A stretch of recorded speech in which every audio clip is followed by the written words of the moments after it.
రూపాయి విలువ రికార్డు స్థాయికి పడిపోయింది. అంతర్జాతీయ మార్కెట్లో ఒడిదుడుకులు, భౌగోళిక ఉద్రిక్తతల దెబ్బకు మన కరెన్సీ రూపాయి విలువ ఘోరంగా పడిపోతుంది. ఇవాళ ట్రేడింగ్ ప్రారంభంలోనే డాలర్తో పోలిస్తే రూపాయి విలువ ఏకంగా 33 పైసలు క్షీణించి 96.90 వద్ద మునుపెన్నడూ లేని విధంగా జీవితకాల కనిష్ట స్థాయికి పడిపోయింది. గత సెషన్లో 96.53 వద్ద ముగిసి సరికొత్త రికార్డు సృష్టించిన రూపాయి మరుసటి రోజే ఆ రికార్డును అధిగమించి మరింత దిగజారడం ఇన్వెస్టర్లను తీవ్ర ఆందోళనకి గురిచేస్తోంది. గత 7 సెషన్లుగా రూపాయి విలువ వరుసగా సరికొత్త కనిష్టాలను తాకుతూ పాతాళానికి పడిపోతోంది. ఈ ఏడాది ఆరంభం నుంచి రూపాయి ప్రయాణం ఏమాత్రం కూడా ఆశాజనకంగా లేదు. జనవరి నుంచి ఇప్పటి వరకు రూపాయి విలువ ఏకంగా 7% పైగా క్షీణించి ఆసియాలోనే అత్యంత పేలవమైన ప్రదర్శన కనబరిచిన కరెన్సీగా నిలిచింది. ఈ ఒక్క వారంలోనే 0.6% మేర నష్టపోయింది.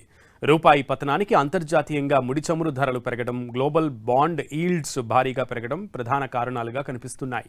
ప్రస్తుతం బ్రెంట్ క్రూడ్ ఆయిల్ ధర బ్యారెల్కు $111 సమీపంలో కొనసాగుతోంది. ఇరాన్ యుద్ధం ప్రారంభమైనప్పటి నుంచి రూపాయి దాదాపు 5.7% విలువను కోల్పోయింది.